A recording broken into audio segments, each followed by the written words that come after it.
কারোর সাথে কম্পেয়ার করবেন না। ও এ প্লাস পাইছে, ও সফল হয়েছে, ওর চাকচিক্য, ওইটা দেখেই হ্যাপি হবেন না।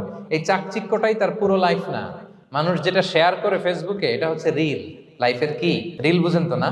সবাই বুঝে মাশাআল্লাহ। Highlighted reel. আপনি কি মনে করছেন এই যে রিলের মধ্যে যতটুকু দেখছেন এটা পুরোটাই ওর লাইফ? না রে ভাই, ওরও অনেক কষ্ট আছে, ওরও অনেক ব্যর্থতা আছে, ফেলিওর আছে, ওইটা ও ঢেকে রাখে, ওটা তো প্রকাশ করে না। দেখবেন আমরা ফেসবুকে ছবি শেয়ার দিলে কি করি, সবচেয়ে ভালো ছবিটা খুঁজি, হাসি দেওয়া, স্মাইলিং ফেস, স্মার্ট লাগতেছে, সুন্দর পিকচার হয়েছে, এটা দেই। কারণ আমি যে হ্যাপি এটা দেখাইতে চাই আমি সবাই, ঠিক কিনা? তার মানে আমার দুঃখের অংশটা তো আমি শেয়ার করি না। সো আপনি কারো চাকচিক্য দেখলে অবাক হবেন না, এটাই তার হোল লাইফ নয়। It's not the entire picture of his life. এটা হচ্ছে হাইলাইটেড রিল। এটা কি? সবাই বলেন এটা কি?